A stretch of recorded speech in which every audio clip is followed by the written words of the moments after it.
Mashinani yag'ri ham chiqib ketibdi-yu. Qarasanglar-chi.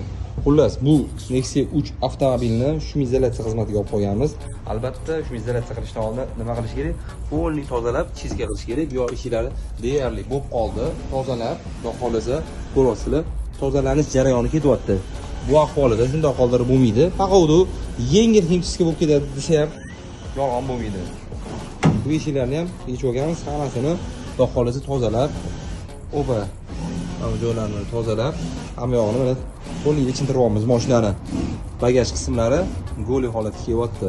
Mabodoga shumizolyatsiya xizmati bo'yicha ham bemalol murojaat qilsanglar bo'ladi aka. Yo'llarimizni ko'ryapsizlar, hozir dang'ir do'ng'ir shang'ir shung'ir bo'lib yotibdi. Xudo xohlasa bitta shumizolyatsiya qilib olsangiz, bitta mazasiga tushunib qolsangiz boru, keyingi mashina olganingizda ham shumizolyatsiya qilmasdan yurolmaydigan darajaga holatga kelib qolasiz aka. O'shaning uchun bitta qilib olasiz, mashinangiz qoptoq bo'ladi.